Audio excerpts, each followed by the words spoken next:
και κύριοι, καλησπέρα σας. Σας καλωσορίζουμε και απόψε σε άλλη μια ενδιαφέρουσα διάλεξη του Ανοιχτού Πανεπιστημίου.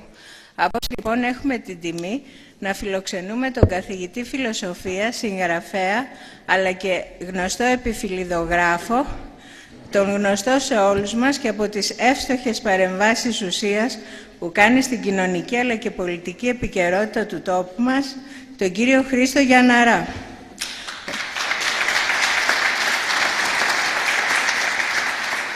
Ο οποίος σήμερα θα μας αναπτύξει το θέμα «Η ελληνικότητα ως προσωπική έβρεση». Παρακαλώ τον Δήμαρχο Ασπροπύρου και Πρόεδρο του Πνευματικού μας Κέντρου, κύριο Νικόλαο Μελετίου, να καλωσορίσει τον κύριο Γιανναρά.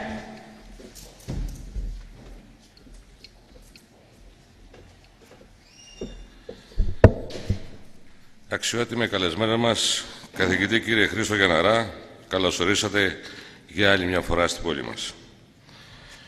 Κύριοι Δημοτικοί Σύμβουλοι, κύριοι Αντιδήμαρχοι, κύριοι Νομαρχιακοί Σύμβουλοι, κύριε Πρώην Γενική Γραμματέα της Περιφέρειας Κρήτης, κύριε Δικιάρχα, κυρίες και κύριοι, σε μια εποχή που από ό,τι φαίνεται όχι μόνο περισσεύουν οι πολέμοι της ελληνικότητάς μας, αλλά και πολλαπλασιάζονται αυτοί που αγωνίζονται να ορθώσουν εμπόδια στην προσπάθειά μας να τα αναζητήσουμε, εμείς σε αυτό εδώ το μετερίζει, το πνευματικό μας αναζητήσεων, έχουμε το προνόμιο της απόψινής πνευματικής συνάντησης με έναν εκ των κορυφαίων της διανόησης της σύγχρονης Ελλάδας. Και είμαι βέβαιος ότι απόψε όχι μόνο θα βαδίσουμε μαζί του στους δρόμους που οδηγούν στην προσωπική και στη συλλογική έβρεση της ελληνικότητάς μας, αλλά και ότι θα αντλήσουμε όλοι μαζί με τη βοήθεια του κ. Γιανναρά εκείνα τα διδάγματα που αφορούν στη στάση μας ενάντια σε αυτούς που την αντιμάχονται και μάλιστα από κέρυες θέσεις. Σε αυτούς που πολεμούν την ψυχή μας πολλές φορές και με την επιδότηση του ελληνικού κράτους. Στου κύριε φυλακήν το στοματί μου. Νομίζω πως δεν χρειάζεται να πω περισσότερα. Μια κουβέντα μόνο, ως Έλλην πολίτης, που με τη θέληση των συμπατριωτών μου ανέλαβε το χρέος να εκφράσει τα συλλογικά οράματα αυτής της πόλης ως Δήμαρχος και ως Πρόεδρος του Πνευματικού Κέντρου. Όσο και να απασχίζουν κάποιοι να μας αποπροσανατολίσουν, όσο και να προσπαθούν να ταυτίσουν την ελληνικότητα με τη γραφικότητα και κάθε τι το ψευδές και ψευδεπίγραφο, εμείς οι απλοί πολίτες αυτής της χώρας δεν χάνουμε το προσανατολισμό μας. Επιζητούμε καθημερινά τη συνάντησή μας με την ελληνικότητα ως πρόταση πολιτισμού, ικανή να συνεγείρει τον καθένα από εμάς, να εκνυψώσει τις τοπικές κοινωνίες, τη νέα γενιά, την πατρίδα ολάκερη. Σε αυτή τη πορεία, η βοήθεια που μας παρέχει, κύριε Γιανναρά, η δική σας παρτηρία, η δική σας καθαρή φωνή στη βαβέλ που βιώνει η πατρίδα μας, είναι καταλυτική. Γι' αυτό, κύριε Γιανναρά, σας ευχαριστούμε θερμά και σας καλωσορίζουμε με αγάπη.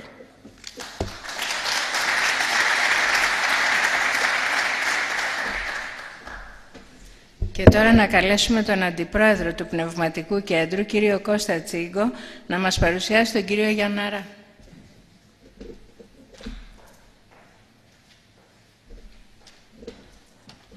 Κυρίες και κύριοι, καλησπέρα σας. Βιογραφικό του κυρίου Γιανναρά.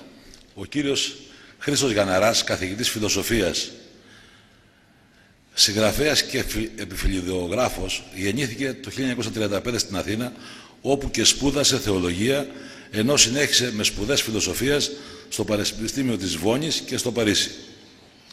Διδάκτορ θεολογίας του Πανεπιστημίου Θεσσαλονίκης και φιλοσοφίας στο Πανεπιστήμιο της Σορβόνης, διετέλεσε καθηγητής φιλοσοφίας στο Πάντιο Πανεπιστήμιο Πολιτικών και Κοινοτικών Επιστημών της Αθήνας, στο Τμήμα Διεθνών και Ευρωπαϊκών Σπουδών.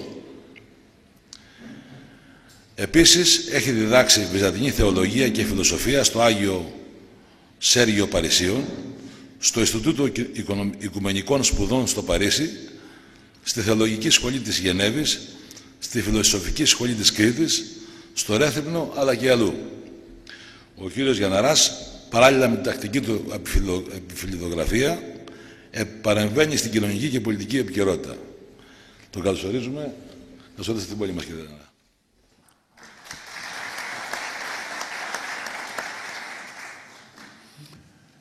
Κύριε Δήμαρχε, αγαπητοί φίλοι, είναι για μένα μεγάλη χαρά. Είμαι για δεύτερη φορά στο Ελεύθερο Ανοιχτό Πανεπιστήμιο του Ασπροπύργου και να έχουμε αυτή την επικοινωνία,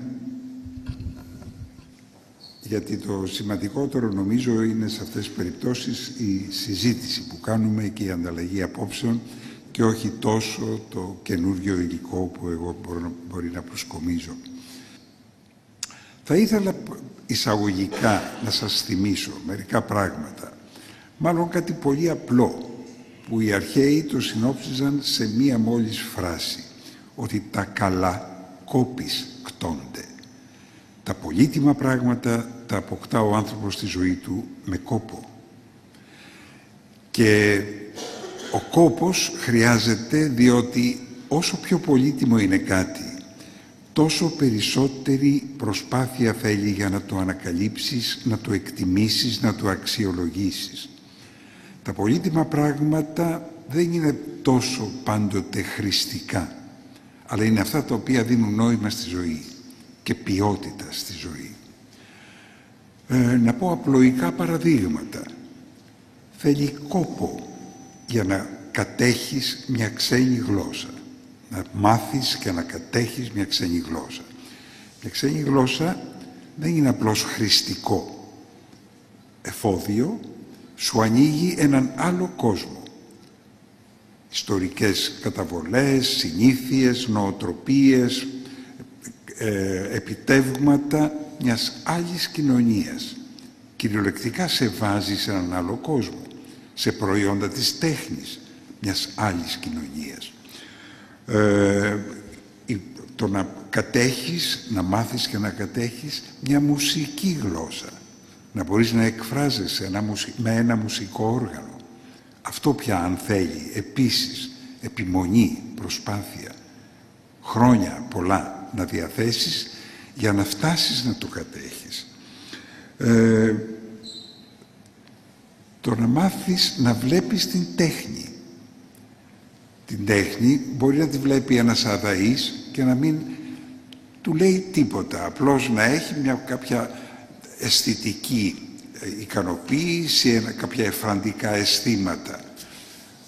Επιπόλαια θέλει καλλιέργεια, θέλει παιδεία, θέλει πείρα αρκετή για να μπορεί η τέχνη, οποιαδήποτε τέχνη, ζωγραφική, μουσική, η αρχιτεκτονική, η ποίηση, να σου δίνει χαρά, να σου δίνει πλούτο ζωής, να πλουτίζει η ύπαρξή σου μέσα από την επαφή με την τέχνη.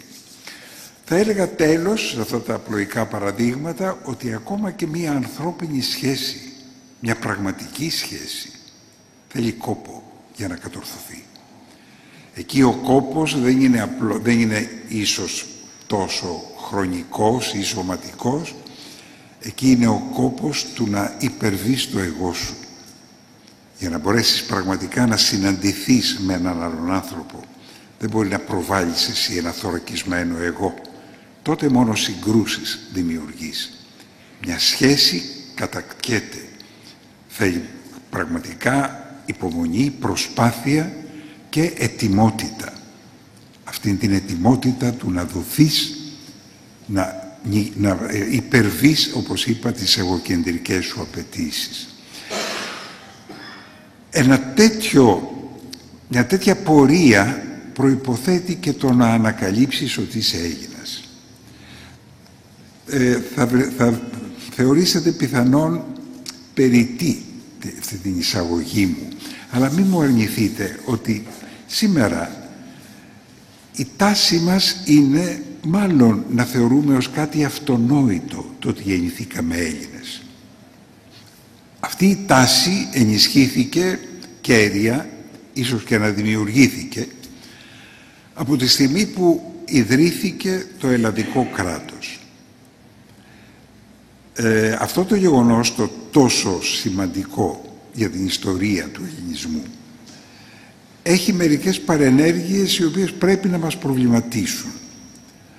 Να σας ρωτήσω κάτι. Έχετε ποτέ διαρωτηθεί, μάλλον σας έχει κάνει ποτέ εντύπωση, ότι ο ελληνισμός απέκτησε για πρώτη φορά γεωγραφικά σύνορα το 1833 με την ίδρυση του ελλαδικού κράτους. Πριν από τότε, τι ήταν ο ελληνισμός? Ποια ήταν τα σύνορά του?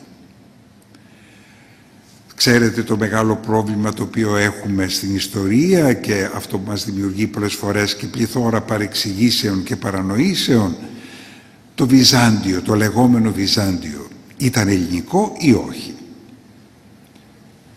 Εμείς ξέρουμε, δηλαδή με μια, πώς να το πω, επιπόλαιη προσέγγιση της ιστορίας, μαθαίνει κανείς ότι το 147 μετά Χριστόν οι Ρωμαίοι κατέκτησαν τον κυρίως ελλαδικό χώρο και από τότε ο ελληνισμός θεωρητικά είναι υπόδουλος στους Ρωμαίους. Ναι, αλλά τι θα πει υπόδουλος σε αυτή την περίπτωση? Εκείνη την εποχή τεράστιοι πληθυσμοί σε όλο τον τότε γνωστό κόσμο, από την Ιταλία μέχρι τα βάθη της Μικράς Ασίας και μέχρι τις παραδουνάβιες περιοχές και κάτω μέχρι την Αίγυπτο, η κοινή γλώσσα ήταν η ελληνική. Και όσο προχωρούσαν οι αιώνες, η Ρωμαϊκή Αυτοκρατορία υφίστατο μια ένδοθεν άλωση από τον ελληνισμό, μέχρι τον 6ο μετά Χριστόν αιώνα με τον Ιουστινιανό, που καταργήθηκαν και τυπικά και στον τύπο τα λατινικά και πλέον είχαμε να κάνουμε μια αυτοκρατορία. Βέβαια ο εξελληνισμός αυτός ενισχύθηκε και από την ιδιοφυΐα του Κωνσταντίνου, ο οποίος επέλεξε να χτίσει την καινούργια πρωτεύουσα της Ρωμαϊκής Αυτοκρατορίας στις ακτές του Βοσπόρου, στον Κεράτιο κόλπο, εκεί που οι Μεγαρείς είχαν ιδρύσει μια αποικία. Ο Βίζας, ο Μεγαρεύς, είχε ιδρύσει το Βυζάντιον. Και στον ίδιο κέριο γεωγραφικά και στρατηγικά αυτό τόπο, ο Κωνσταντίνος έφτιαξε την Νόβα Ρώμα, τη Νέα Ρώμη, που ο λαός προς τιμήν του την ονόμασε Κωνσταντινούπολη. Λοιπόν, πού ήταν τα σύνορα του ελληνισμού σε όλη αυτή τη διαδρομή στα 1000 χρόνια της λεγόμενης σήμερα Βυζαντινής Αυτοκρατορίας? Θέλω κοντολογής να επιμείνω ότι ο ελληνισμός ήταν επί πολλούς αιώνες ένας πολιτισμός. Ήταν μια πρόταση πολιτισμού. Και πρόταση πολιτισμού σημαίνει κάτι τελείως διαφορετικό από αυτό που κατανοούμε σήμερα με την κρατική υπηκοότητα. Θα έχετε ακούσει και έχει γίνει αρκετή αντιμαχία γύρω από το θέμα ότι στο Υπουργείο Παιδείας στην Ελλάδα τα τελευταία χρόνια, εδώ και αρκετά χρόνια, συμπίπτει, και αυτό βάλτε το σε εισαγωγικά, υπεύθυνες θέσεις για τον καθορισμό της εκπαιδευτικής πολιτικής να τις καταλαμβάνουν άνθρωποι οι οποίοι προέρχονται από μία συγκεκριμένη σχολή, τη σχολή τη λεγόμενη της αποδόμησης της ιστορίας. Δηλαδή να γκρεμίσουμε, να αποδομήσουμε τα φαντασιώδη στοιχεία που εισάγονται ως ιστορική συνείδηση σε έναν λαό. Όλη αυτή την ρητορία, την εθνικιστική, έναν μεγαλοειδεατισμό όπως τον βλέπουν και πράγματι όπως λειτουργεί τις τελευταίες δεκαετίες, χωρίς νόημα, χωρίς ουσιαστικό περιεχόμενο, δηλαδή μια κάφηση για τους προγόνους, μια κάφηση για τον πολιτισμό, χωρίς όλα αυτά να έχουν αντίκρισμα ανόδου της ποιότητας της ζωής μας.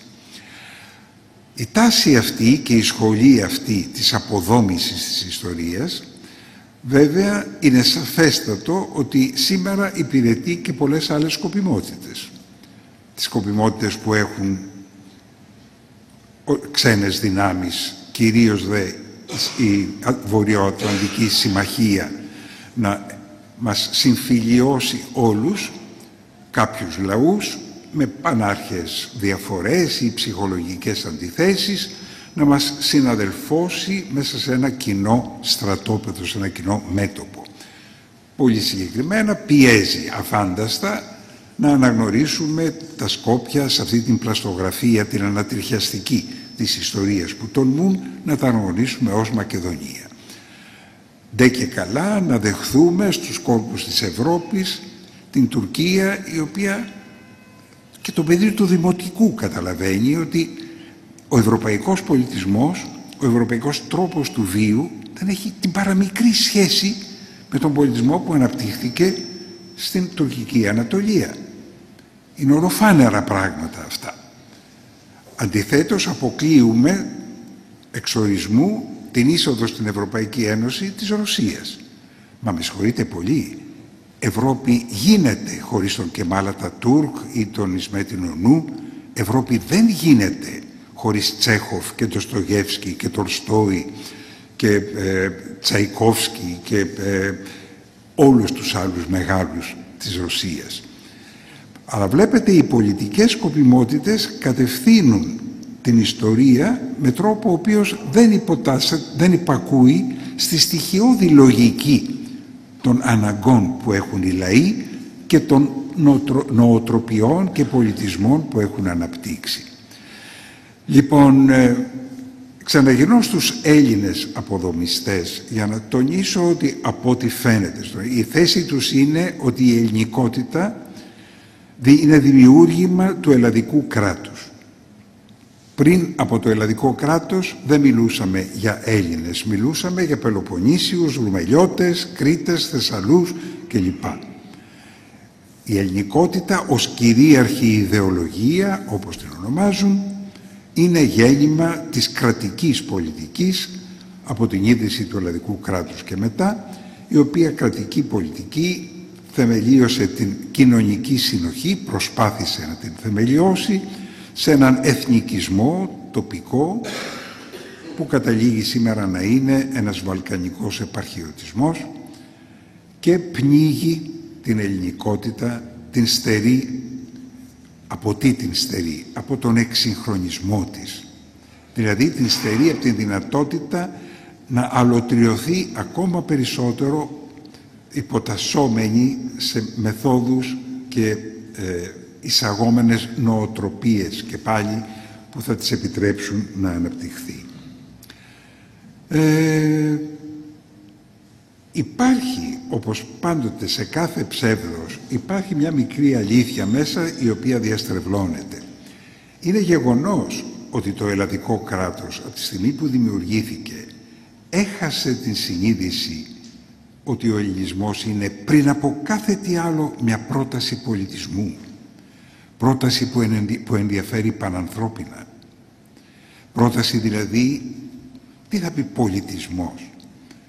Θα μου επιτρέψετε αυτή την παρένθεση, γιατί και αυτή είναι μια παρεξηγημένη έννοια.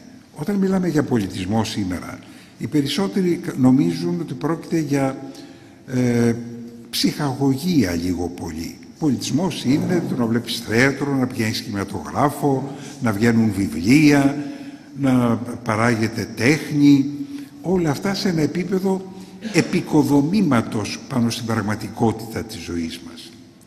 Αλλά ο πολιτισμός, τουλάχιστον όπως τον γνώρισε η ανθρωπότητα μέχρι σήμερα, δεν είχε καθόλου αυτό τον χαρακτήρα.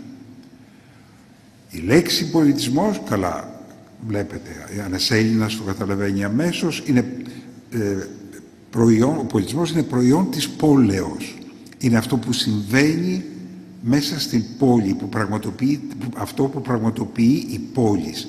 Και η πόλης δεν ήταν ποτέ ένας απλός οικισμός, συνοικισμός, να οικούμε, να κατοικούμε όλοι μαζί.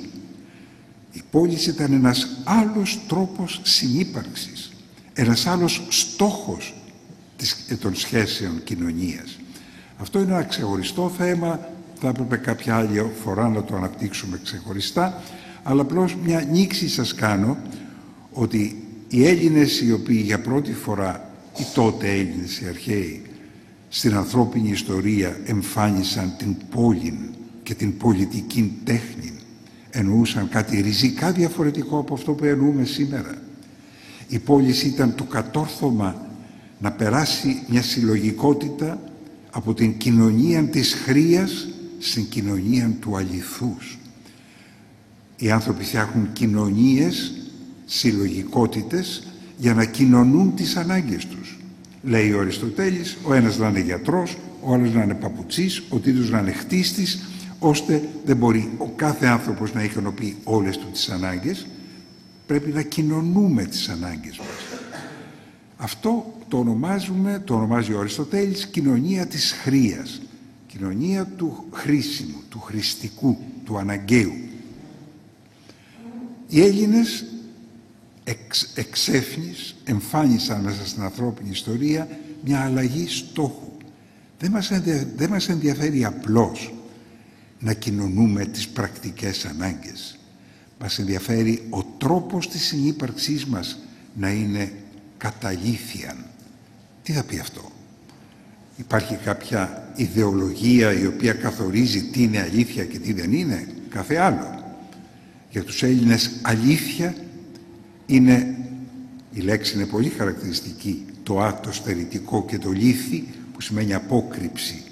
Αλήθεια είναι η μη απόκρυψη, είναι η εμφάνεια, η φανέρωση, είναι αυτό που φαίνεται. Και τι είναι αυτό που φαίνεται? Ο Έλληνας κοιτάζει το σύμπαν που τον περιβάλλει και βλέπει ότι ο τρόπος με τον οποίο υπάρχει ό,τι υπάρχει είναι κατά λόγον, κατά τάξιν, με αρμονία, με κοσμιότητα. Γι' αυτό και το αποτέλεσμα αυτής της λογικής τάξης είναι κόσμος, δηλαδή κόσμημα. Τα επιμέρους υπαρκτά είναι εφήμερα. Πεθαίνουν, φθύρονται, πεθαίνουν. Ο τρόπος με τον οποίο συνυπάρχουν είναι αιώνιος, απαράλλαχτος, ατελεύτητος. Άρα αυτός είναι η αλήθεια. Αλήθεια είναι ότι δεν πεθαίνει. Αλήθεια είναι ότι είναι μόνιμο, σταθερό, αμετάβλητο.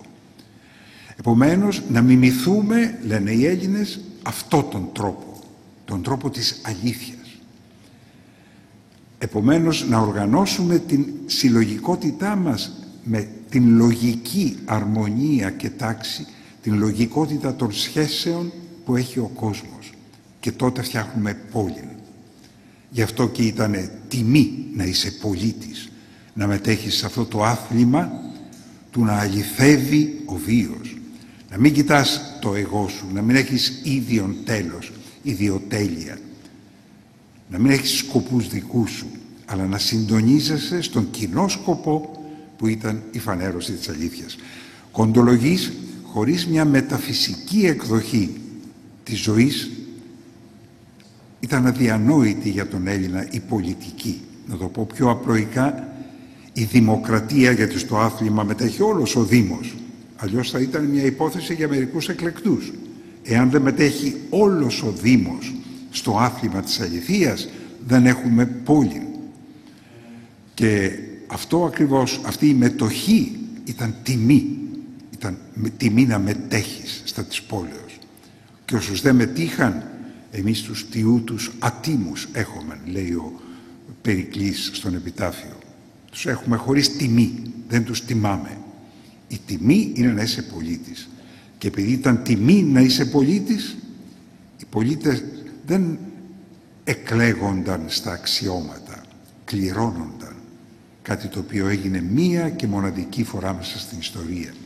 Από τη στιγμή που είσαι πολίτης, είσαι άξιος για οποιοδήποτε αξίωμα. Και λοιπά και λοιπά.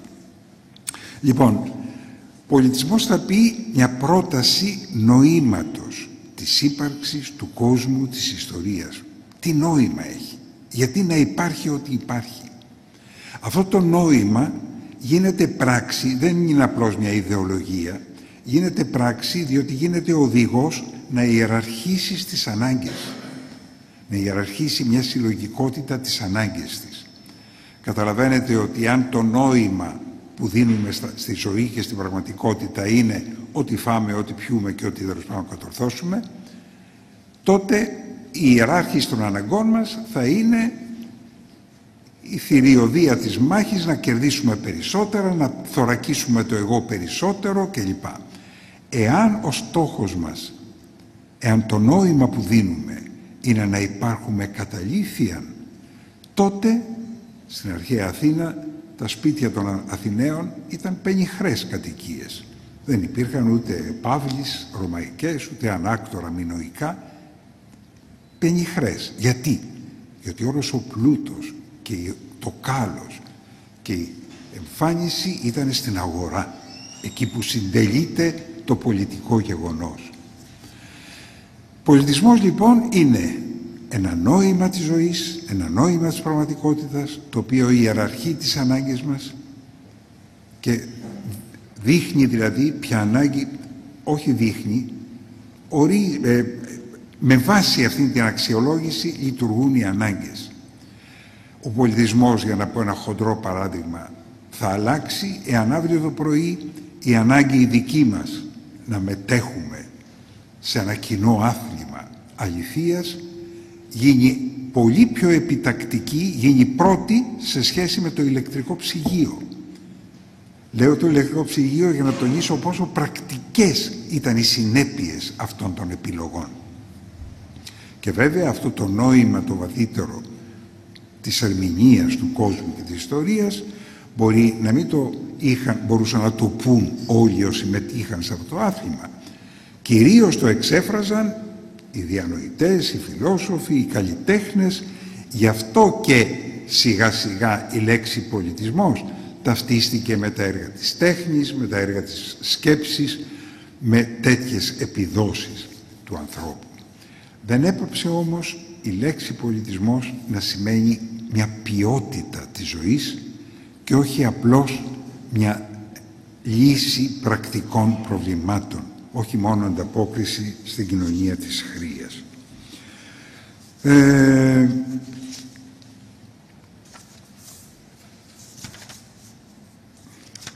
Έχασα τις σελίδες μου, γιατί που ήμουν.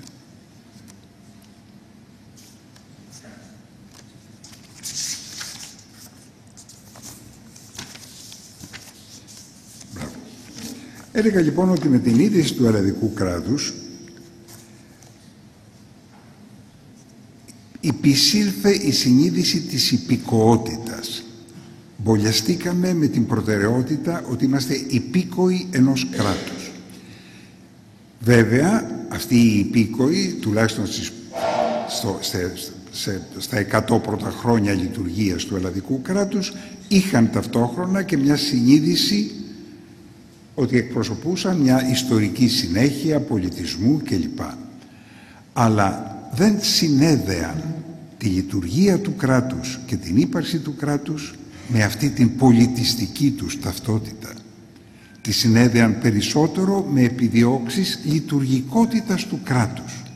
Να είναι λειτουργικό το κράτος, να ανταποκρίνεται στις ανάγκες μας. Οι οποίες ανάγκες μέσα στην αντίληψη του κράτους που δανειστήκαμε από άλλες κοινωνίες με άλλες προτεραιότητες, οι προτεραιότητες ήταν ατομοκεντρικές. Η νοοτροπία ήταν να κατοχυρωθεί το άτομο. Μπήκαμε ιδρύοντας κράτος σε μια αντίληψη ζωής, σε ένα πολιτισμό ο οποίος οικοδομείται στην απόλυτη προτεραιότητα των ατομικών δικαιωμάτων. Το άτομο να θωρακιστεί με δικαιώματα. Το πρώτο δεν είναι η χαρά και η κοινωνία των σχέσεων. Το πρώτο είναι η κατοχύρωση του ατόμου. Έτσι είχαμε μια σειρά από αποτυχίες. Γιατί, θα έλεγα πολύ απλά, αν και το θέμα είναι μεγάλο και θέλει μελέτη, οι κοινωνίες οι οποίες γέννησαν την προτεραιότητα των ατομικών δικαιωμάτων, την κατασφάλιση του ατόμου, είχαν άλλες ιστορικές καταβολές, άλλους ιστορικούς εθισμούς, άλλες ανάγκες τελικά.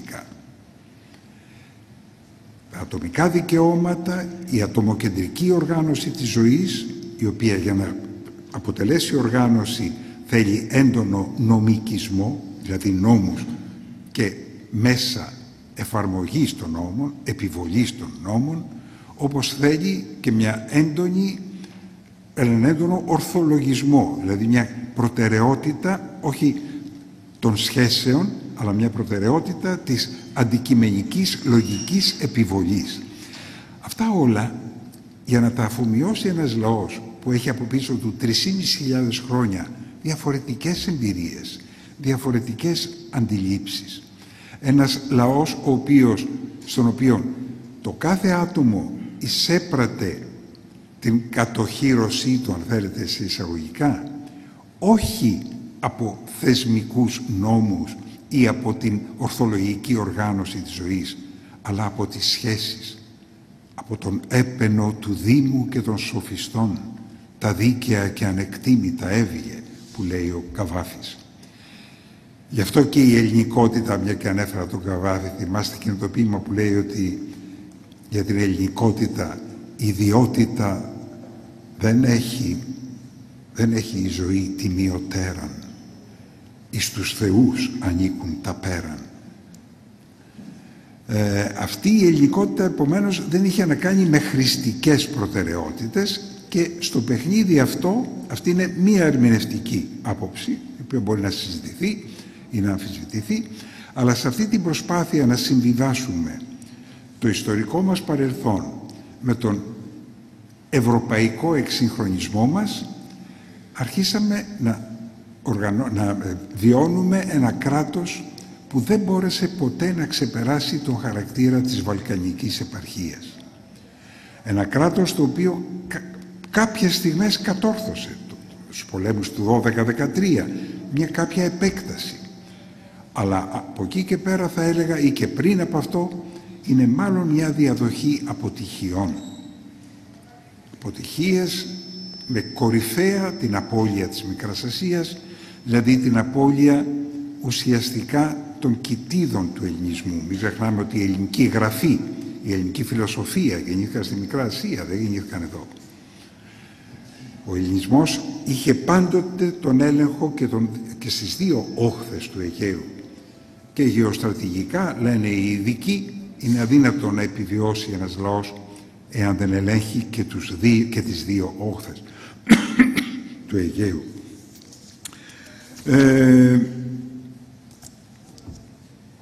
Και το ισχυρότερο μειονέκτημα, το δυσκολότερο πρόβλημα που προέκυψε από την ελληνικότητα ως υπηκοότητα ήταν ότι αυτός ο λαός έπαψε να παράγει πολιτισμό. Μοιάζει περίεργο να το ακούμε, διότι είχαμε κάποιες μεγάλες επιδόσεις στη μίμηση του δυτικού πολιτισμού.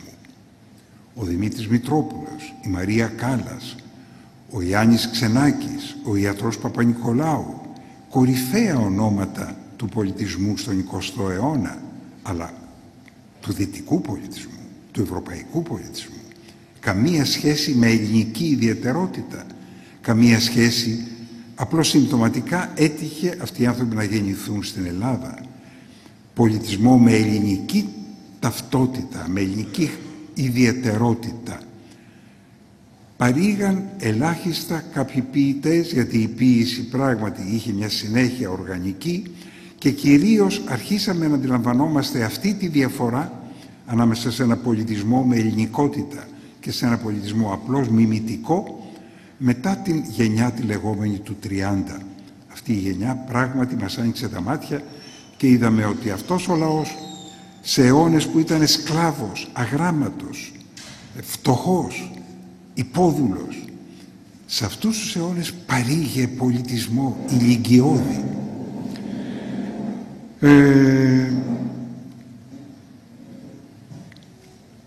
Τι μπορεί να γίνει σήμερα και πώς μπορούμε σήμερα να αντιμετωπίσουμε τα προβλήματα που μας γεννάει αυτή η διαστροφή ή η κακή χρήση της έννοιας της ελληνικότητας.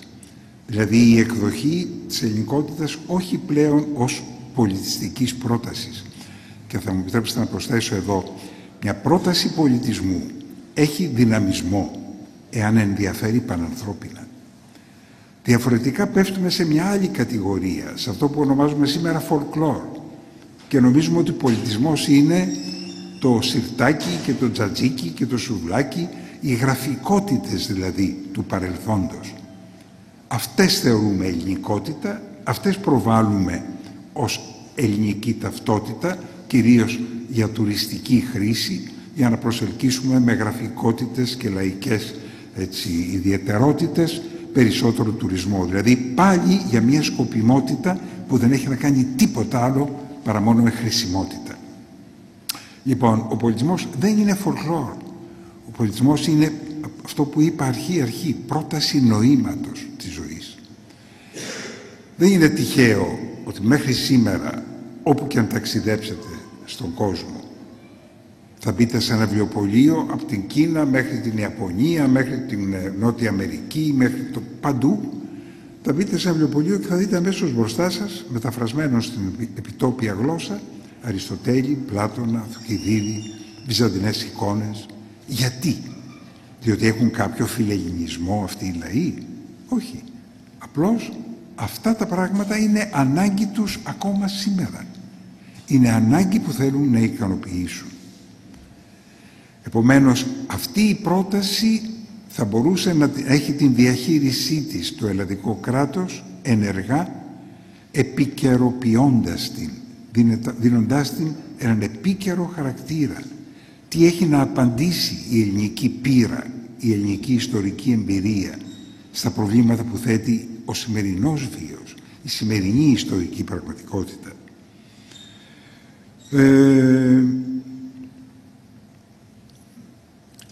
Ας πούμε, δέστε τι χρήση γίνεται σήμερα της λέξης δημοκρατία και ποια η σύγκριση της σημερινής χρήσης, πώς καταλαβαίνουμε σήμερα τη δημοκρατία, συγκρίνεται το με το πώς ξεκίνησε, τι ξεκίνησε να σημαίνει αυτή η λέξη. Καταρχήν είναι πολύ χαρακτηριστικό ότι μεταφραζόμενη στα λατινικά η δημοκρατία ονομάζεται res publica, το δημόσιο πράγμα. Και έχει περάσει σε ευρωπαϊκές γλώσσες με αυτήν την republic. Η λέξη δημοκρατία διαφέρει ριζικά από το δημόσιο πράγμα. Εδώ έχω τον πειρασμό να σας πω ένα άλλο παράδειγμα που αναφέρει αυτός ο Γερμανός φιλόσοφος, ο Χάιντεγκερ. Λέει ο Χάιντεγκερ, η λέξη φιλοσοφία είναι λάθος να πούμε ότι είναι ελληνική. Το σωστό είναι να πούμε ότι μιλάει ελληνικά. Διότι αυτή η γλώσσα είναι η μοναδική μέσα στην ιστορία των ανθρώπων, η ελληνική. Γιατί η κάθε της λέξη απαντάει στο ερώτημα τι εστί. Φιλοσοφία, φιλία σοφίας. Δημοκρατία, κράτος του Δήμου. Έχει πάρα πολύ δίκιο. Λοιπόν, η δημοκρατία σήμαινε το κράτος, την εξουσία να την έχει ο Δήμος, να την έχουν όλοι οι πολίτες, να την έχουν όχι επί τη βάση ενός κοινού δικαιώματος, αλλά επί τη βάση ενός κοινού αθλήματος, όπως έλεγα πριν. Δέστε μέσα σε μια ελληνική αντίληψη της τέχνης τι θα μπορούσε να διασωθεί ως πρόταση σημερινής ελληνικής παρουσίας στον κόσμο. Ότι η τέχνη δεν είναι εφραντική των ατομικών αισθήσεων, δεν είναι ψυχαγωγική. Για τον Έλληνα, καθόλου τυχαία, το προϊόν της τέχνης ονομάστηκε άγαλμα. Από το ρήμα αγάλωμε. Το προϊόν της τέχνης μας δίνει την αγαλίαση της θέας του όντως υπαρκτού. Τι ήταν το άγαλμα? Το άγαλμα, εάν ο καλλιτέχνης ήθελε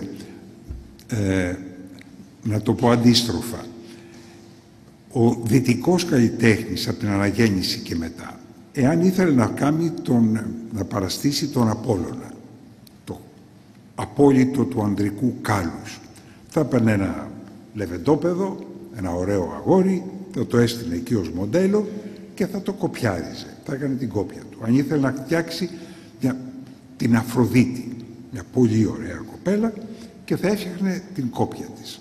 Ο αρχαίος Έλληνας, για τον αρχαίο Έλληνα αυτό ήταν αδιανόητο.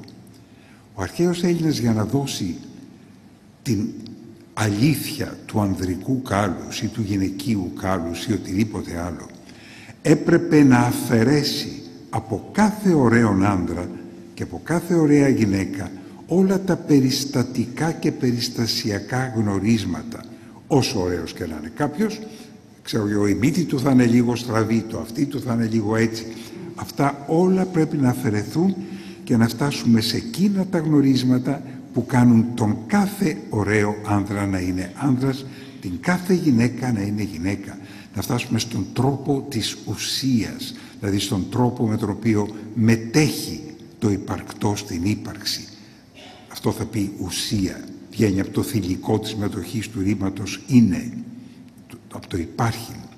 Μετέχουμε στο είναι με έναν τρόπο, όλοι οι άνθρωποι με έναν κοινό τρόπο. Όλα τα τριαντάφυλλα με έναν κοινό τρόπο, όλα τα άλογα με έναν κοινό τρόπο. Το άγαλμα που βλέπεις το να διασώσει αυτόν τον κοινό τρόπο και όχι απλώς να αντιγράψει ένα επιμέρους αντικείμενο το οποίο σου δίνει μια αισθητική ευχαρίστηση όταν το βλέπεις και τελειώνει. Το άγαλμα δίνει την αγαλίαση της θέας του όντως υπαρκτού. Το ίδιο και η τραγωδία. Σήμερα πάμε στο θέατρο να ψυχαγωγηθούμε, να ευχαριστηθούμε, να γελάσουμε ή να διδαχθούμε. Η τραγωδία είχε αποκαλυπτικό χαρακτήρα. Στα τραγωδία αναπαρίσταντο πράγματα τα οποία παρέπεμπαν σε κάτι το οποίο λειτουργούσε αποκαλυπτικά. Ένα από τα βασικά μοτίβα της τραγωδίας είναι ο ήρωας, ο τραγικός ήρωας, ο οποίος υπερβαίνει αυτή την δεδομένη λογικότητα που διέπει τα πάντα και η οποία συνιστά τελικά έναν προκαθορισμό των πάντων, μια στέρηση του πρωτότυπου, της ελευθερίας, του απροσδιόριστου. Ο τραγικός ήρωας επαναστατεί απέναντι σε αυτό το δεδομένο. Αυτή η επαναστασή του είναι ύβρις και πρέπει να τιμωρηθεί. Αλλά πραγματοποιώντας αυτή την επανάσταση έχει δείξει ότι ο στόχος προς τον οποίο πηγαίνει η ανθρώπινη ύπαρξη, θέλει να πηγαίνει, είναι η ελευθερία από κάθε προκαθορισμό.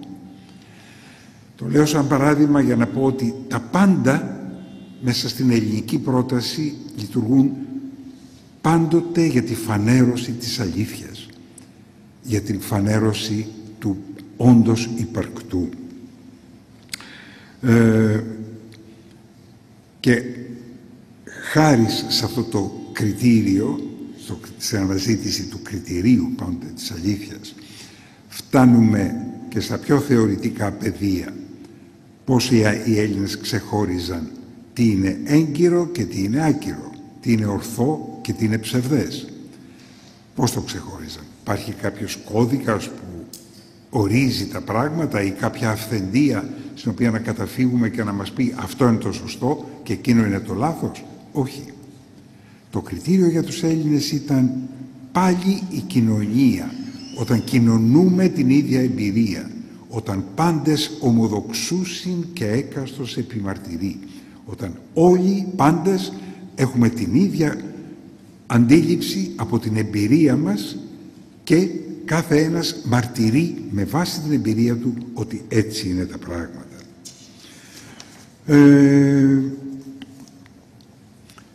Και τελικά, επίσης, ένα τελευταίο στοιχείο που θέλω να πω είναι ότι η πρόταση ελληνική, βασιζόμενη πάντοτε σε αυτή την προτεραιότητα της ποιότητας, στην προτεραιότητα του νοήματος, της νοηματοδότησης του βίου, είχε πάντα έναν έντονο μεταφυσικό χαρακτήρα. Δέστε και πάλι τη διαφορά που προκύπτει ανάμεσα στην ελληνική αυτή οπτική και σε οποιαδήποτε άλλη. Τη διαφορά ανάμεσα σε μια μεταφυσική αναζήτηση και σε ό,τι ονομάζουμε συνήθως θρησκευτική παράδοση. Η θρησκεία, σε πρώτη προσέγγιση, κάθε θρησκεία είναι μια φυσική ανάγκη του ανθρώπου. Μια ανάγκη του να αρπαχθεί από κάπου, να εμπιστευτεί, να πιστέψει σε κάτι, να βεβαιωθεί, να έχει βεβαιότητες, σιγουριές. Θέλει σιγουριά, θέλει κατοχύρωση, θωράκιση, το εγώ του. Αντίθετα, η μεταφυσική είναι συνεχώς μια αναζήτηση, η οποία συνιστά μια ατέλεστη τελειότητα. Ψηλαφείς κάτι και πάντα μένει ένα περιθώριο για περισσότερη γνώση. Όπως σε κάθε σχέση. Έναν άνθρωπο δεν μπορείς ποτέ να πεις ότι τον γνωρίζεις οριστικά και τελεσίδικα. Συνεχώς τον ανακαλύπτεις. Και αυτή η δυναμική της γνώσης, που είναι προσωπική πάντοτε γνώση, είναι ό,τι πιο συναρπαστικό μπορεί να ζήσει ο άνθρωπος στη ζωή του. Μοιάζουν όλα αυτά λίγο ρομαντικά και εξωπραγματικά όταν ανοίγει κανείς τα μάτια του και βλέπει πώς βιώνουμε σήμερα την ελληνικότητά μας, τι τραγικό εξευτελισμό έχει υποστεί πια αυτό το κράτος που φτιάξαμε. Τις τελευταίες μέρες ζούμε όλοι την οδύνη αυτού του διεθνούς εξευτελισμού, που είναι μια σύνοψη της αποτυχίας μας να ξεχωρίσουμε το ελληνικό από το μη ελληνικό, την ποιότητα της ζωής από την ευτέλεια της ζωής. Έχουν κυριαρχήσει στην κοινωνία μας προτεραιότητες και κριτήρια κάθε άλλο παρά σχετικά με την αρχοντιά των Ελλήνων, με ό,τι επί αιώνες αποτέλεσε την πνευματική μας πραμάτια. 3.500 χρόνια ο ελληνισμός δεν είχε ούτε ισχυρή στρατιωτική δύναμη, ούτε πλούτο για να επιβληθεί, είχε μόνο την πολιτιστική του πρόταση και έτσι επέζησε. Αν το ξαναβρούμε αυτό το πράγμα, και αν υπάρχει περιθώριο να το ξαναβρούμε, τότε σίγουρα κομίζουμε κάτι για το οποίο η ανθρωπότητα θα μπορούσε να είναι περήφανη. Διαφορετικά, νομίζω ότι η πορεία μας θα είναι μια πορεία που θα φθήνει συνεχώς. Αυτό είναι το πλαίσιο της θεματικής που θέλησα να σας παρουσιάσω σήμερα για να το συζητήσουμε. Να μπούμε αμέσως στη συζήτησή μας, στην οποία ελπίζω και εύχομαι να υποθούν τα σημαντικότερα. Ακούμε.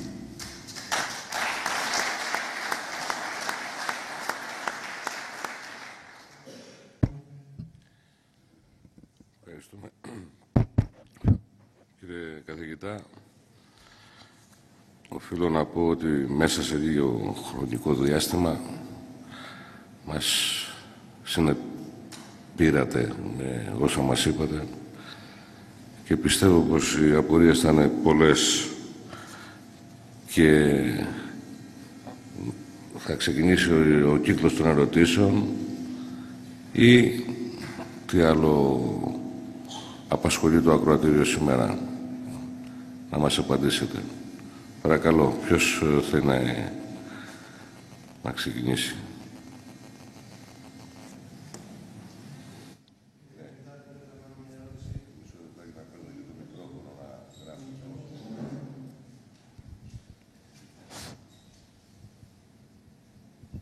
Ναι. Η θρησκεία κομίζει πολιτισμό και η Ορθοδοξία που έχουμε βιώσει και σήμερα τη βιώνουμε, τι πολιτισμό κομίζει? Κοιτάξτε, συνήθως αυτό που αποκαλούμε νόημα, νοηματοδότηση της ζωής, στην πράξη εκφράζεται με μια λαϊκή θρησκευτικότητα. Αυτό μπορούμε να το παρατηρήσουμε σε κάθε λαό και σε κάθε ιστορική φάση. Υπάρχει ένα γεγονός το οποίο είναι κέρια σημασίας και πρέπει να το υπογραμμίσουμε, μια διαφορά τεράστια της φυσικής θρησκείας, αυτής της φυσικής ανάγκης που είπα, που έχει ο άνθρωπος να αρπαχτεί από κάπου, να έχει βεβαιότητες, να θωρακιστεί, από το εκκλησιαστικό γεγονός, από τον χριστιανισμό, ο οποίος δεν εμφανίστηκε ως θρησκεία, εμφανίστηκε ως ένας άλλος τρόπος υπάρξεως. Γι' αυτό και χρησιμοποίησε τον όρο εκκλησία από την εκκλησία του Δήμου. Τι ήταν η εκκλησία του Δήμου στην αρχαία Ελλάδα? Δεν ήταν απλώς μια γενική συνέλευση πολιτών. Ήταν η πραγμάτωση και φανέρωση της πόλεως, δηλαδή αυτού του άλλου τρόπου συνύπαρξης. Με το ίδιο νόημα ο χριστιανισμός αυτοονομάστηκε εκκλησία για να δηλώσει ότι εδώ πια υπάρχουμε με άλλο τρόπο. Για μας η προτεραιότητα δεν είναι η ατομικότητα, είναι η κοινωνία των σχέσεων. Και αυτό το στοιχείο ήταν πολύ συγγενικό με την ελληνική παράδοση και επέτρεψε στην ελληνική παράδοση να δώσει ιστορική σάρκα στο Ευαγγέλιο της Εκκλησίας. Επομένως, έχουμε από εκεί και πέρα μια οργανική παραγωγή πολιτισμού, η οποία, όπως λένε οι ιστορικοί της τέχνης και μπορούν να σας το εξηγήσουν πολύ χειροπιαστά, ενώ αλλάζει μορφολογικά, είναι οργανικό γέννημα η χριστιανική, ας πούμε, τέχνη της αρχαίας ελληνικής τέχνης. Με ποια έννοια? Είπα προηγουμένως για την αφαίρεση που προϋποθέτει το άγαλμα. Ακριβώς αυτή την αφαίρεση επιδιώκει στη συνέχεια η εκκλησιαστική εικόνα.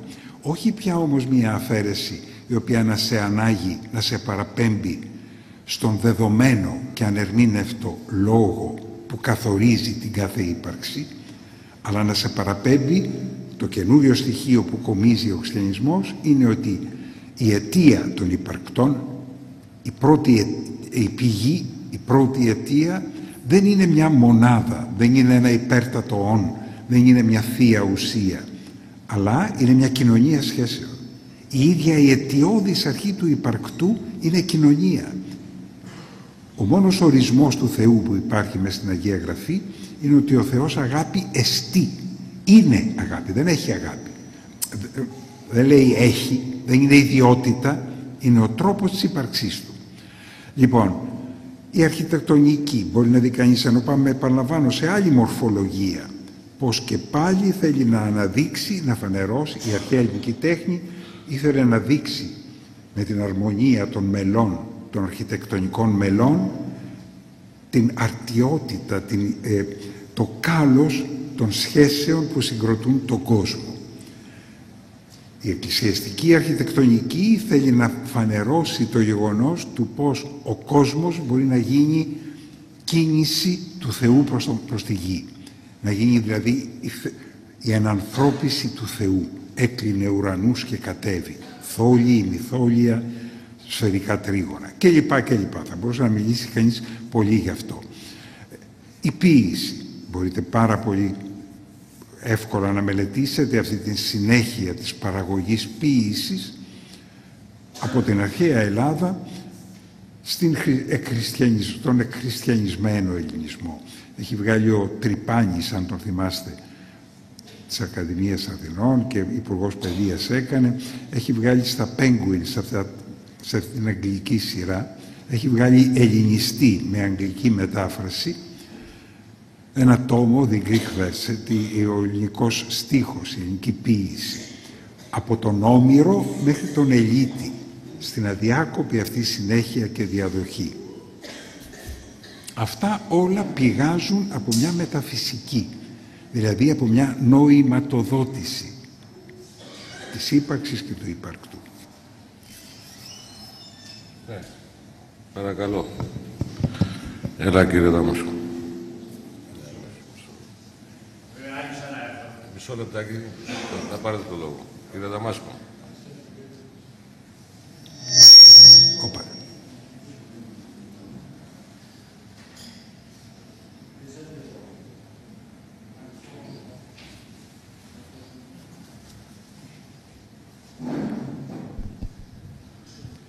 Κύριε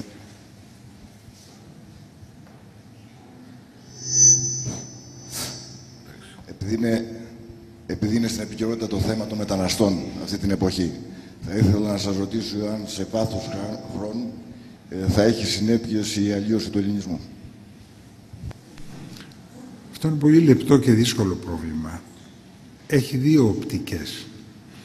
Θα έλεγα ότι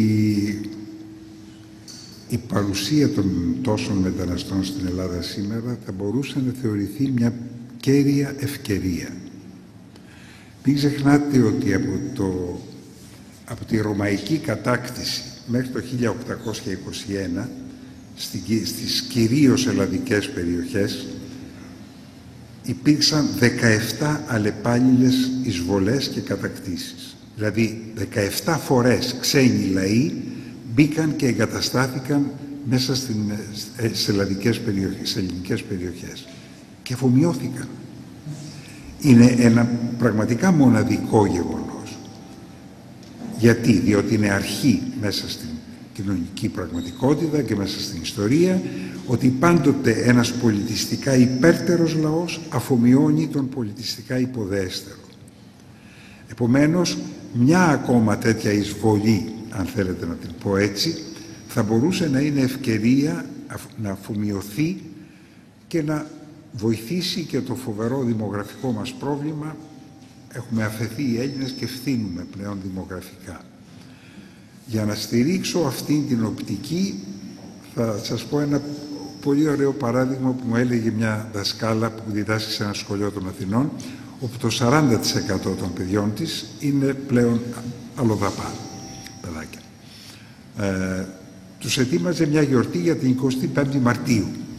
Μέσα στους μαθητές ήταν και ένας μαυρούλης, ένας μαύρος, κατάμαυρος, έβαινος, πιτσιρικάς, ο οποίος εκεί που ενθουσιαστήκαν όλοι με τη γιορτή, με αυτά που θα κάνουνε, της λέει, δηλαδή κυρία, αν εγώ ζούσα το 1821 θα ήμουν ο μαύρος του Μοριά.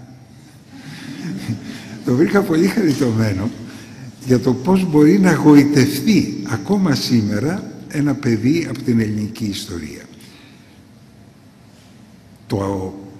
Η περιπλοκή του προβλήματος, το πρόβλημα σήμερα έχει γίνει αφάνταστα περίπλοκο και επικίνδυνο, είναι ότι πια οι Έλληνες δεν έχουμε πολιτιστική υπεροχή έναντι των μεταναστών. Και όταν λέω πολιτιστική, δεν εννοώ απλώς καλούς τρόπους, εννοώ όλα τα άλλα που είπα προηγουμένως. Σήμερα κρίνουμε ποιος είναι πιο πολιτισμένος και οι Έλληνες το κρίνουμε από το αυτοκίνητο που έχει ο καθένας μας, από το τι σπίτι έχει, τι εισοδήματα έχει, από το εισόδημα τελικά. Εάν και ο μετανάστης κριθεί αύριο από το εισόδημα, μπορεί να αποδειχθεί ασύγκριτα υπέρτερος από εμάς. Εάν το κριτήριο της κρίσης είναι το εισόδημα, τότε είμαστε χαμένοι από χέρι. Γιατί αυτοί έχουν και πείσμα. Και βλέπετε πως πολλοί από αυτούς ανεβαίνουν ταχύτατα στην οικονομική διαβάθμιση. Εάν θέλαμε να αντιμετωπίσουμε το πρόβλημα της μετανάστευσης θετικά και δημιουργικά, η ταπεινή μου γνώμη είναι ότι θα χρειαζόμασταν ριζικές αλλαγές στην παιδεία. Στην ευρύτερη παιδεία, όχι μόνο στο εκπαιδευτικό σύστημα, το οποίο είναι πια κοινή αντίληψη ότι είναι ανάπηρο πια, αλλά στην ευρύτερη παιδεία που μεταδίδουν τα μέσα μαζικής ενημέρωσης, ο δημόσιος λόγος, τα δημόσια ήθη. Πράγματι, ο ελληνισμός θα μπορούσε να αφομοιώσει οποιονδήποτε εάν αποκαθιστούσε το επίπεδο και τις απαιτήσεις ποιότητας της ζωής που του κάλυζαν κάποτε αρχοντιά, γιατί καταλάβαινε την ποιότητα όχι ως οικονομικές διευκολύνσεις, αλλά με άλλες προτεραιότητες. Παρακαλώ το μικρόφωνο ένα λεπτάκι. Μια και είναι εκεί. Εντάξει, Κωστά, κάτσε. Κύριε καθηγητά, μας μιλήσατε για το σχέδιο εισαγωγικά της αποδόμησης της πολιτισμικής μας ταυτότητας, της θρησκευτικής μας, αν κατάλαβα καλά. Θα ήθελα την άποψή σας σε βάθος χρόνου, τι άποψη έχετε, τι προβλέπετε, τι γνώμη μπορείτε να εκφέρετε, πού θα καταλήξει αυτό το πράγμα, τι επιδιώκουν. Καταλάβατε το ερώτημά μου, το έθεσα καλά? Σαφώς. Το μόνο που δεν ξέρω δεν μπορώ να σας πω, όχι το μόνο, αυτό που δεν ξέρω, που δεν μπορώ να σας πω, είναι τι επιδιώκουν. Υποθέτουμε αυτά τα οποία είπα προηγουμένως, ότι επιδιώκουν μια ευκολότερη, μια ευνοϊκότερη στάση των Ελλήνων απέναντι σε υποχωρήσεις τις οποίες μας ζητούν οι διεθνείς πολιτικοί κύκλοι. Εκείνο το οποίο είναι σίγουρο είναι ότι με το πέρασμα των χρόνων, και είναι ολοφάνερη αυτή η μεταβολή που συντελέστηκε τα τελευταία 30 χρόνια, στη λεγόμενη μεταπολίτευση, είναι άμεσα πιστοποιήσιμη η υποβάθμιση της ιστορικής συνείδησης των Ελλήνων. Χάθηκε από τα σχολιά μέσα ο πλούτος αυτός της μετοχής, όχι απλώς της πληροφόρησης, στην παράδοση της ιστορίας των Ελλήνων. Υποβάθμιση της ιστορικής συνείδησης. Και το δεύτερο είναι η αγλωσσία. Η μείωση της γλωσσικής εκφραστικής των Ελλήνων. Αυτό επίσης το ψηλαφούμε όλοι σαν πρόβλημα χειροπιαστό. Από χρόνο σε χρόνο βλέπετε τα παιδιά που μπαίνουν στο πανεπιστήμιο πόσο λιγότερες είναι οι δυνατότητές τους να εκφραστούν γλωσσικά. Η γλώσσα παθαίνει μια απίσχνανση προοδευτική ραγδαία. Κάποτε ήταν γεγονός για μια εφημερίδα να ξεφύγει ένα γλωσσικό λάθος σε πρωτοσέλιδο ή και αλλού μέσα. Απελύονται οι διορθωτές. Σήμερα βλέπετε σε θεωρούμενες σοβαρές εφημερίδες εξοργιστικά συντακτικά και γραμματικά λάθη. Και κανείς, ή αφήστε πια στους υποτίτλους των ταινιών στις τηλεοράσεις ή στον λόγο των δημόσιων επισήμων ανδρών, οι σολικισμοί, είναι κάτι εφιαλτικό. Έχει πάψει πια να θεωρείται ως στοιχείο αυτονόητο ότι ο καλλιεργημένος άνθρωπος έχει γλωσσική εκφραστική άρτια. Έχουμε συμβαστεί με το γεγονός ότι μπορεί ο άλλος να είναι καλός ηγέτης, έστω και αν δεν μπορεί να αραδιάσει με σωστό νόημα 5 λέξεις. Αυτό είναι μεγάλος κίνδυνος. Εάν υποβαθμιστεί ακόμα περισσότερο η γλώσσα και η ιστορική συνείδηση, καταλαβαίνετε ότι θα είναι εύκολη η επικράτηση αυτής της αντίληψης που προωθείται ραγδαία σήμερα σε διεθνές επίπεδο, είναι η νέα τάξη πραγμάτων, η πλουραλιστική κοινωνία. Στην πλουραλιστική κοινωνία δεν υπάρχει κανένας άξονας κοινωνικής συνοχής, υπάρχει απλώς η tolerance, η ανοχή. Πρέπει να ανέχομαι τον άλλον στην ιδιαιτερότητά του, τη φιλετική, τη γλωσσική, τη σεξουαλική, την οποιαδήποτε ιδιαιτερότητά του. Αλλά η ανοχή δεν έχει τίποτα να κάνει με την κοινωνία των σχέσεων. Επομένως δεν παράγει τίποτα το οποίο να συνιστά ποιότητα της ζωής. Παράγει μόνο μια εφιαλτική μοναξιά. Αυτά τα δύο, γλώσσα και ιστορική συνείδηση. Αν επιτρέπετε, επειδή υπάρχουν και άλλες ερωτήσεις, θα επανέλθουμε αν θέλετε. Το μικρόφωνο στον κύριο Τσίγκο. Θα επανέλθουμε, μην ανησυχείτε. Κύριε καθηγητά, συγχαρητήρια καταρχήν. Το να σας υποβάλει κάποιες ερωτήσεις είναι βάσανος, γιατί τα θέματα είναι πολύπλοκα. Όπως λέγαμε και προηγούμενα κάποια στιγμή που είχαμε τη συζήτηση, οι Ελβετοί είχαν αντιγράψει αυτές κοινότητες μέσω του Καποδίστρια που είχε φτιάξει το σύστημα με έναν ελληνικό τρόπο διοίκησης. Η Ευρώπη, η χιλιόμετρη που έχω ακούσει ότι είναι ο ελληνικός πολιτισμός, ο χριστιανισμός και το ρωμαϊκό δίκαιο. Δεν θυμάμαι ποιος το είχε πει, πάντως εδράζεται το οικοδόμημα της Ευρωπαϊκής Ένωσης. Ενδεχομένως, και επειδή είμαστε πάρα πολύ καλοί στην αντιγραφή, πιθανόν να κοιτάγαμε να περάσουμε ως lifestyle την ελληνικότητα. Νομίζω ότι θα είναι ο καλύτερος τρόπος για να την εισάγουμε από το εξωτερικό, από την εσπερία, και να διοθετήσουμε, γιατί οπωσδήποτε η ελληνικότητα είναι ένας τρόπος ζωής και δεν νομίζω ότι δεν θα μπορούσε να περάσει, δεδομένου ότι, όπως είπατε, παντού σε όλες τις προθήκες των βιβλιοπωλείων υπάρχουν βιβλία του Αριστοτέλη, του Πλάτωνα και όλων των μεγάλων φιλοσόφων. Υπάρχει τρόπος να διεμβολήσουμε το σύστημα, με λίγα λόγια, με ελληνικότητα, και από εκεί και πέρα εμείς είμαστε καλοί στην αντιγραφή, είναι σίγουρο. Κοιτάξτε, θέλω να πιστεύω, αυτό προσπάθησα στο τέλος να πω, ότι σε κάποιους τομείς θα μπορούσαμε πράγματι να αναπτύξουμε πρόταση, να οργανώσουμε πρόταση σήμερα. Και λέω σε παρένθεση ότι όταν μετέχεις σε έναν εταιρισμό εθνών ή κομίζεις μια δική σου πρόταση και μετέχεις επίσης όρις τότε, ή απλώς πυθικίζεις τους άλλους και οι άλλοι σε περιθωριοποιούν, σε έχουν της καπαζιάς, δεν σε έχουν για σοβαρή περίπτωση. Έχουμε ανάγκη στην Ευρωπαϊκή Ένωση να κομίζουμε πρόταση που να ενδιαφέρει και τους άλλους.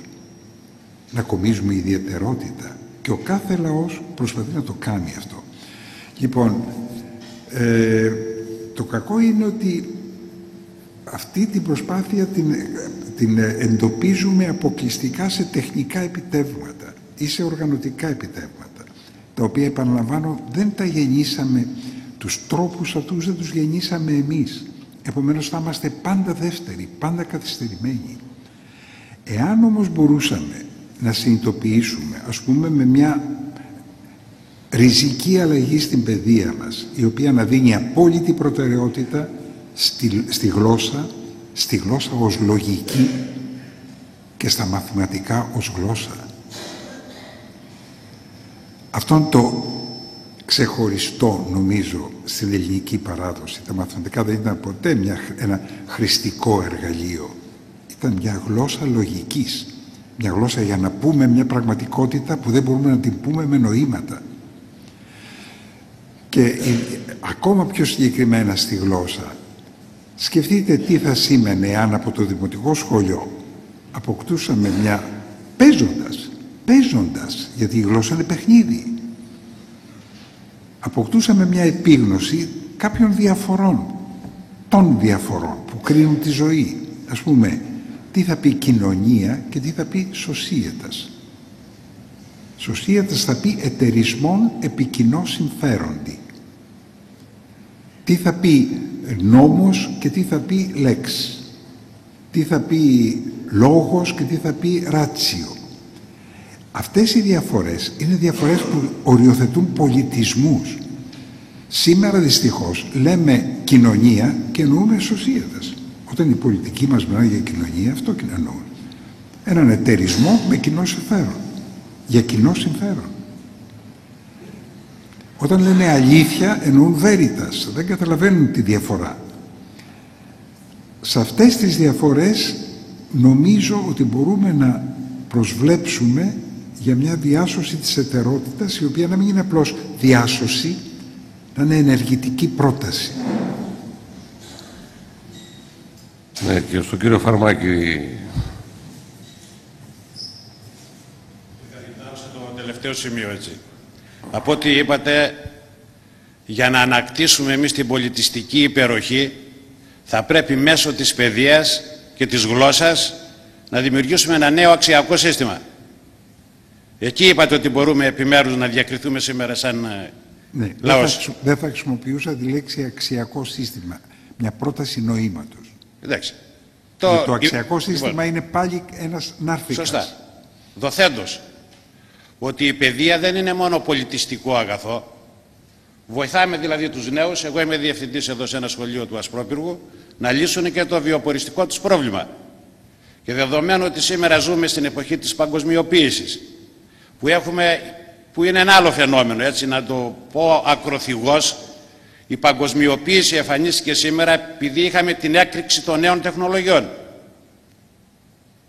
Πληροφορική, τηλεπικοινωνίες κλπ. Δεν θα μπορούσε να έχουμε παγκοσμιοποίηση αν δεν είχαμε αυτή την τεχνολογική εξέλιξη.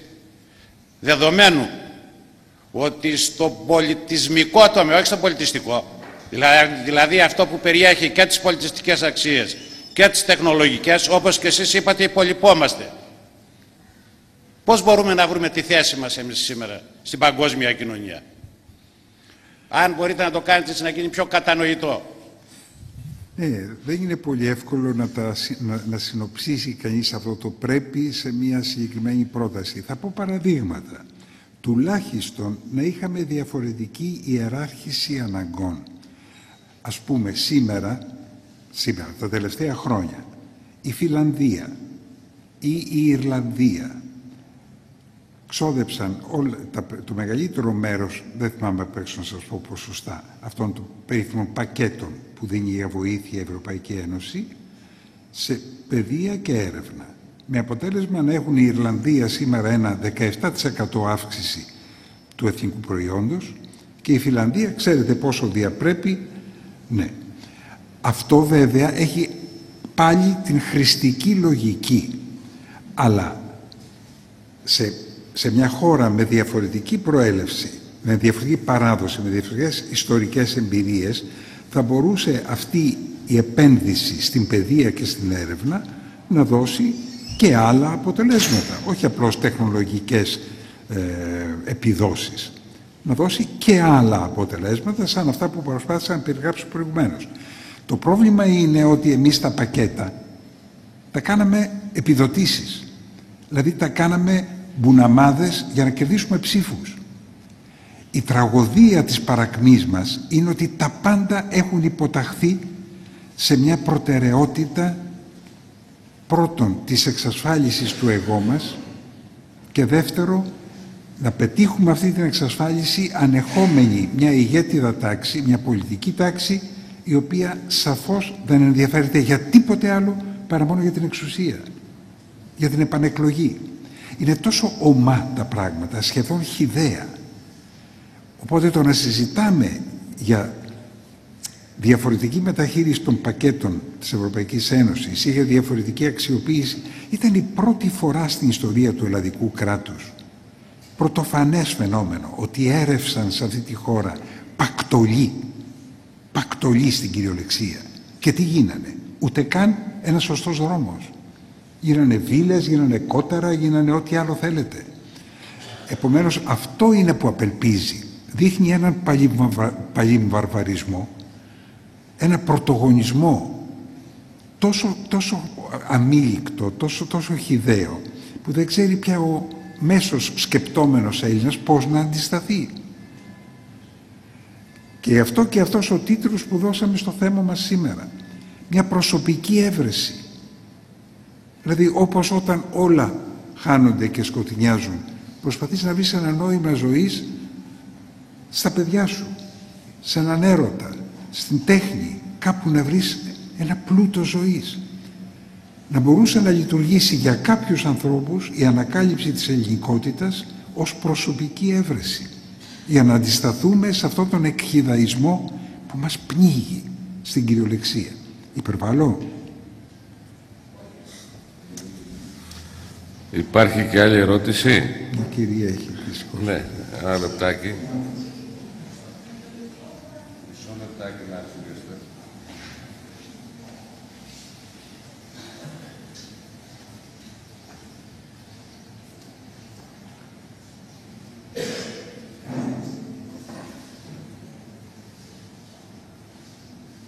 Ναι, με τη λογική ότι είπατε ότι του έγκυρου και του άκυρου. Είπατε έγκυρο είναι αυτό που το θέλουν όλοι, ότι αυτό που το ζητάνε όλοι, το έγκυρο. Και άκυρο είναι το αντίθετο, φαντάζομαι. Άρα λοιπόν σήμερα έγκυρο τι είναι? Δηλαδή αυτό που ζητάτε είναι το ουτοπικό για τη στιγμή που οι άνθρωποι, γενικώς το πλήθος ζητάει αυτό που είπε ο διευθυντής προηγουμένως του σχολείου ή την παγκοσμιοποίηση, ξέρω εγώ. Τι είναι έγκυρο σήμερα, δηλαδή τι είναι αυτό το έγκυρο, αυτό που ζητάνε όλοι? Κοιτάξτε, κάθε επιμέρους από αυτά τα θέματα που θίξαμε θέλουν πολύ σοβαρή δουλειά. Το να μεταφέρεις σήμερα την αρχαιοελληνική εκδοχή ότι αληθές είναι εκείνο το οποίο πάντες ομογνωμούσιν και έκαστος επιμαρτυρεί, δηλαδή η αλήθεια, η γνώση επαληθεύεται μέσω της κοινωνίας των σχέσεων. Δεν ξέρω αν σας αν το έχετε ξανακούσει. Το παράδειγμα είναι πάρα πολύ σαφές, του Δημόκριτου, ο οποίος λέει ότι αν σε αυτό εδώ το δοχείο είχα μέλι και σας έλεγα ότι αυτό που έχει μέσα στο δοχείο είναι ξινό, στριφνών, όλοι θα αντιδρούσατε, διότι όλοι έχετε δοκιμάσει αυτό το που είναι μέσα στο δοχείο και ξέρετε ότι είναι γλυκό. Και θα μου λέγατε, δεν αληθεύεις, ψεύδεσαι. Γιατί? Όχι διότι υπάρχει κάποια αντικειμενική αρχή, αυθεντία που καθορίζει τι είναι γλυκό και τι είναι ξινό, αλλά επειδή η εμπειρία όλων με διαψεύδει.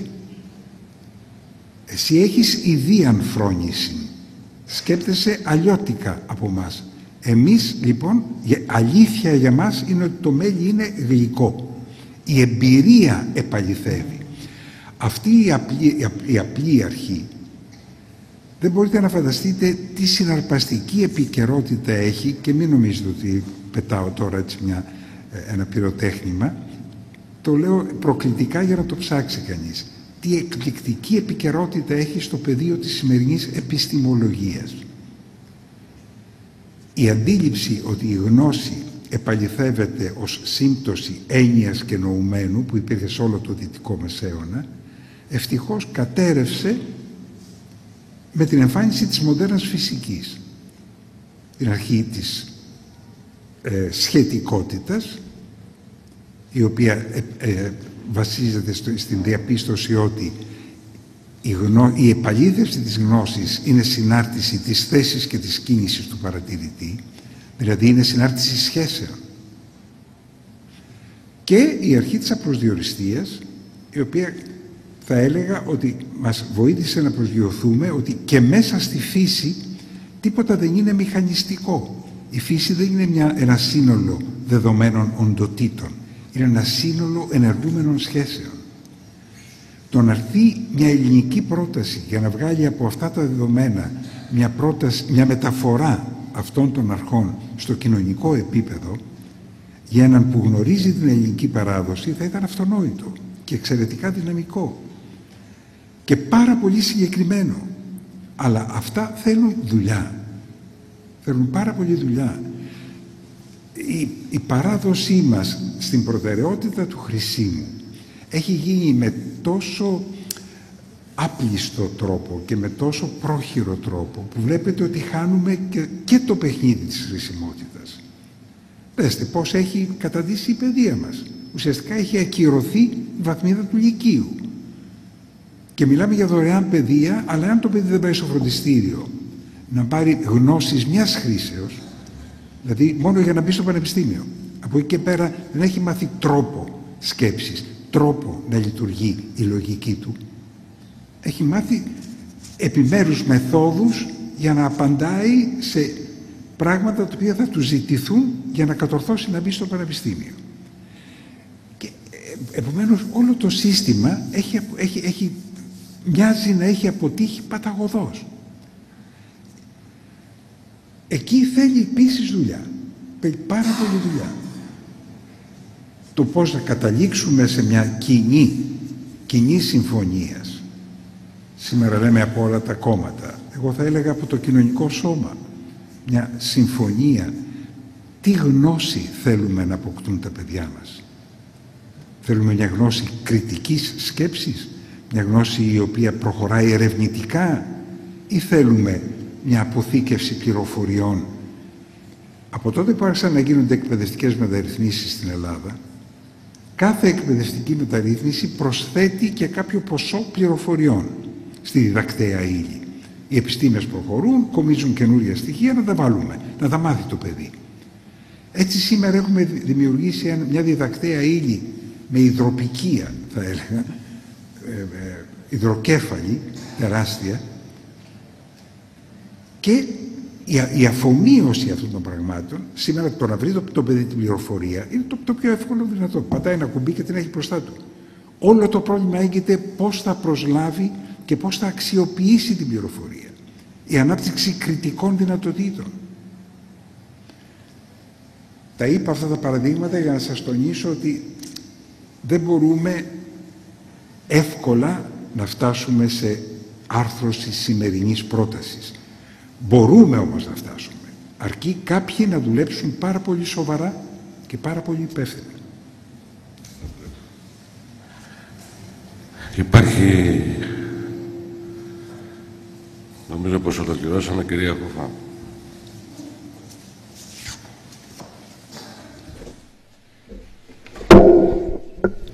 Σας ευχαριστούμε πολύ, κυρία Γιανναρά, για την απόψινή σας διάλεξη, και να καλέσουμε τον Δήμαρχο Ασπροπύργου να σας επιδώσει το αναμνηστικό σύμβολο του Ανοιχτού Πανεπιστημίου.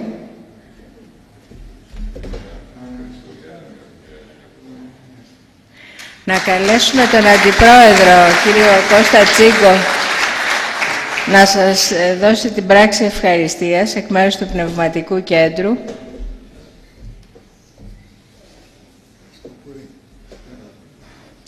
και τον επίτιμο πρόεδρο του πνευματικού μας κέντρου, τον κύριο Καλιέρη, για να σας δώσει τα 2 βιβλία του.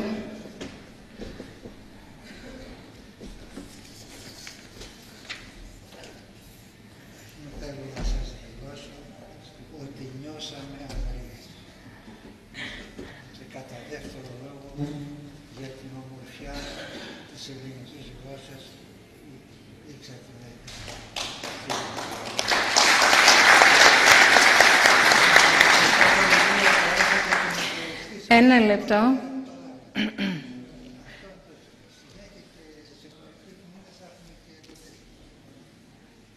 Να σας υπενθυμίσουμε την επόμενη διάλεξή μας, η οποία θα είναι στις 22 Φεβρουαρίου, με τον κύριο Κώστα Καραΐσκο, ο οποίος θα μας αναπτύξει το θέμα «Ο ρόλος του τουρκικού προξενείου Κομοτηνής και η αναγκαιότητα για την απομάκρυνσή του». Σας ευχαριστούμε πολύ. Καλό βράδυ.